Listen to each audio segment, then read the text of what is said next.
So, you know, like whenever you make a YouTube video because your friend told you to make it, and then your channel hecking blows up? Well, that's my dilemma. And I am extremely thankful for every single one of y'all. Like, dear God, this is just insane. So, yeah.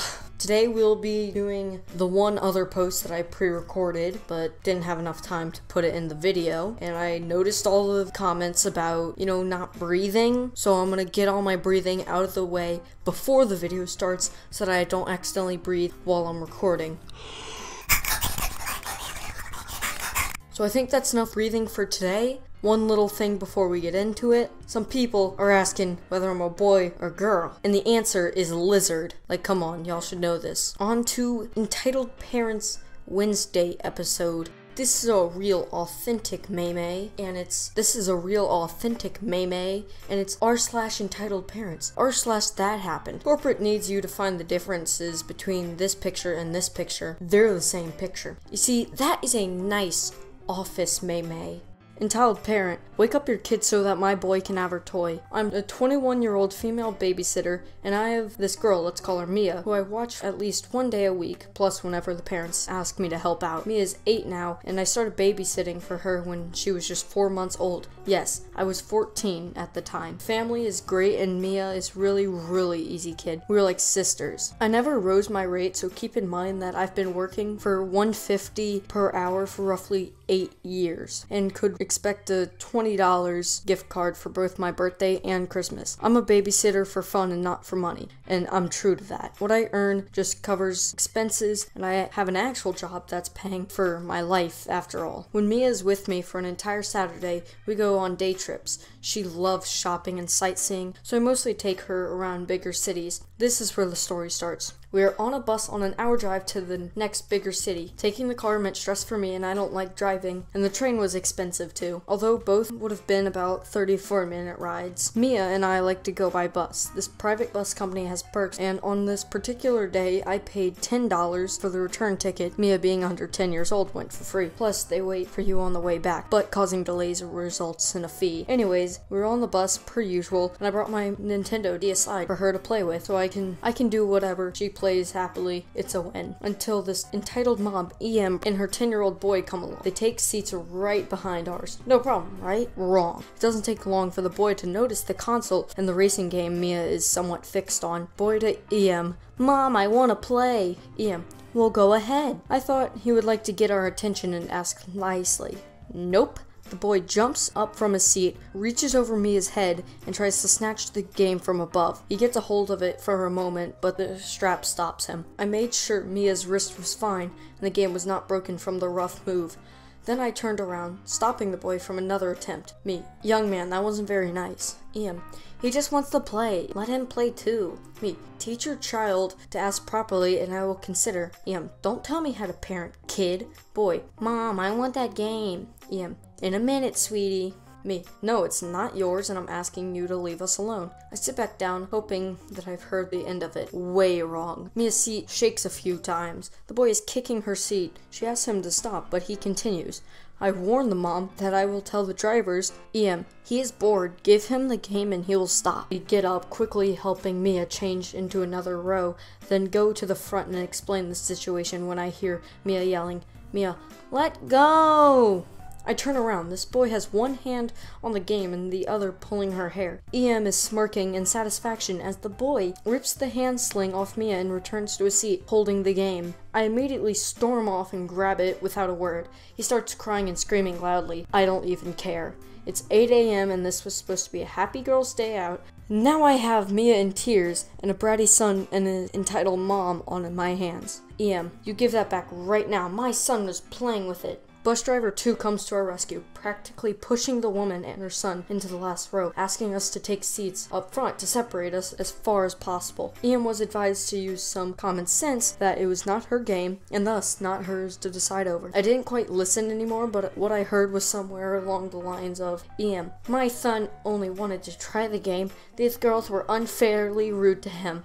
I demand an apology. Fast forward to the end of a successful shopping spree. We were signed for the last bus back, 7 p.m. departure, and 10 minutes minutes early. I let Mia choose the seats, and as per usual, pretty much up front. There were two other couples waiting already, and a third arriving with us. All seemed fine until the driver announced that we couldn't leave. 2 people were missing, but they would call them to either hurry to the bus or decline their seat. It would just be a few more minutes, or not. We had to wait for them. Company policy. 7:35 and my nightmare comes true. Em and her son walk back to the bus, not hurrying at all. Ice cream cones in their hand.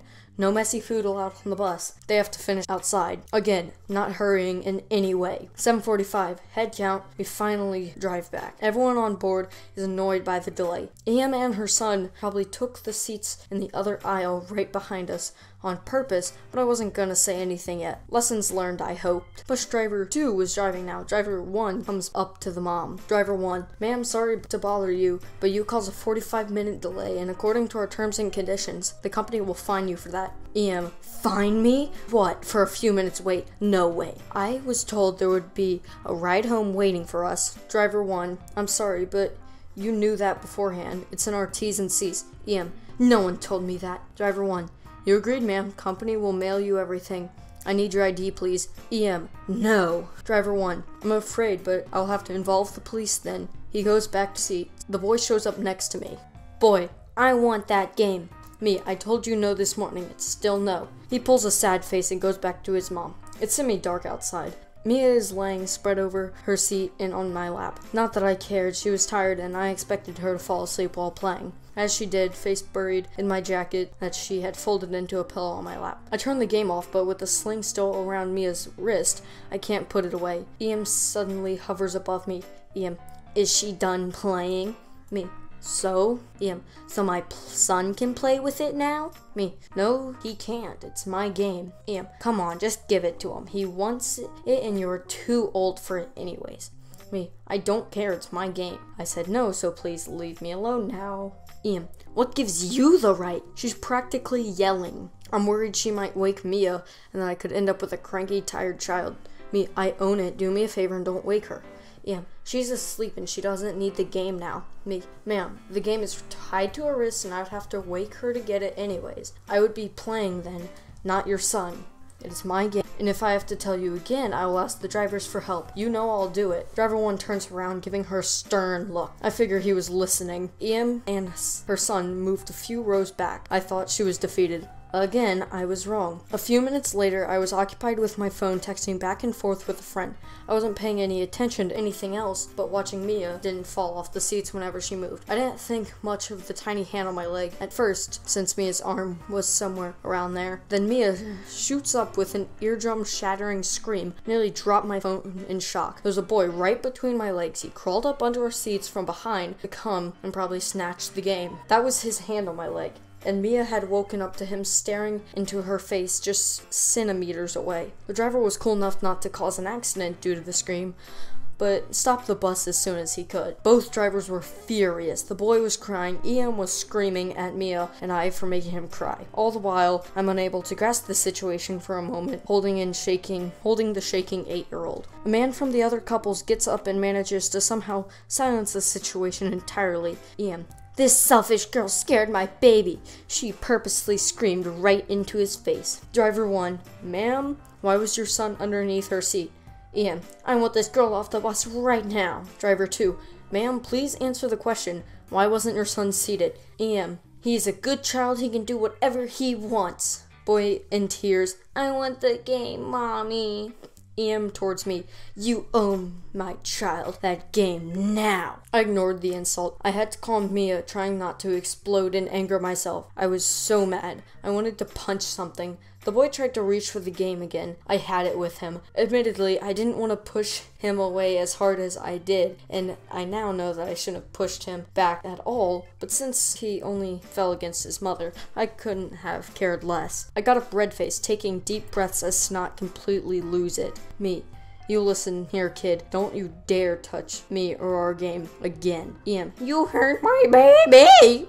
Me, you better be glad he's underage, ma'am. Otherwise, he would be facing charges now. Multiple attempts to steal my game, for starters. He crawled up beneath us. I would have probably made sexual assault charges out of that. Also, Child Protective Services would have been very interested to learn that you were purging your son. Yes, I could have done that to him underage, but let's be honest, he probably was the victim of this woman's miserable parental guidance. I wasn't going to ruin his life more than his mother already had, although I very much wanted to. You have no right to talk to me like that. Your brat made my baby cry. You owe me that game now. He deserves it. He is a good kid. She wanted to get past herself now. Behind me, Mia had the game. I didn't care for the game itself anymore, but she probably would hurt Mia trying to take it. I'm 5'9" and roughly 70 kilograms. I'm one straight noodle and I don't look like much, but I'm the only girl on an all-male rugby team, and I take on guys bigger and older than her. And Mia knows that. She has seen me play. Mia, do your trick! My trick? I can throw people over out of a stand pretty bad. That's my standard move. But I couldn't do that now. I had already overreacted pushing the boy. Both drivers and the man held the woman back. She was screaming and thrashing around, throwing punches and insults all over while demanding I gave her son that game. The two other men came over trying to help tame her. It took a while until she gave in and sat down. Finally, I thought once more we could get home. I had already told Mia's mom that we'd be back late due to a delay, but nothing more since our departure. So I have Mia huddled over the seats again, shaking, but sunken into the game again. And I take my phone out to let her mom know that we'd be even later. That's when I hear EM whispering into her phone. She's obviously telling the police some story about a stolen toy, child abuse, and being threatened and cornered by several men and being too scared to ask for an early drop-off somewhere around. She was absolutely exaggerating and presenting her own twisted version of the story. I asked Mia to let me up and go tell the drivers. They looked mortified to say the least and contact the police in their office themselves as well. Now I have to type that out for Mia's mom as short as possible. I didn't want her to freak out about the police at the drop-off since she was coming to pick us up. Fast forward 45 minutes later, 8 cops are waiting for us and an ambulance. Mia's mom, who seemed to have been introducing herself to the police already, along with some elderly man who was here to pick up one of the couples. Mia is happy again, which I was very thankful for. I was scared dead that this would have had some traumatic impact on her. It could have been a part of my fault for exploding. She has never really been in trouble, hence why she'd never seen me mad. Mia runs up on her mom, I following with her shopping bag. Em and son are questioned separately in an ambulance. The rest of us has to answer questions as well. Drivers back us up with bus surveillance cameras. Em is busted. Both she and her child are banned to ride with the company, while she faces charges of a handful of things, encouraging her son to theft, false accusations, and attacking me among them. At home, Mia proudly presents her new fabrics and shirts, all within the shopping money her mom gave her for the day. In the end, I got off with a warning for pushing the boy. Em pressed charges that were dropped due to circumstances. The judge figured I was protecting Mia and my property in a heated situation, and that the boy's poor actions had made it necessary for me to step in. Em was fined for the entire delay she and her son caused, 1 hour and 18 minutes total, and was expected to accept family assistance, and Child Protective Services were to look over the family situation as well. Mia wasn't affected in any way. Mia's mother was quite understanding and doubled my Christmas gift card. I guess it was somehow an apology or a thanks. She said it was because I risked charges to protect her daughter and taught her daughter to stand up and be strong. So, now that we're done with that 6-page long absolute essay of a Reddit post, one final meme before I sign off, and it's whenever an entitled mom doesn't get their way. Hippity hoppity, abolish private property. So that's a pretty good secondary meme. Thank you guys so much for watching the video. I'm gonna try doing Wednesday episodes as well. You know, maybe get 2 videos a week. Just tell me how you'd like that in the comments. Would you like more? I mean, more's always better. Don't know why you wouldn't like more. More's always better. So, with that, see you guys on Sunday.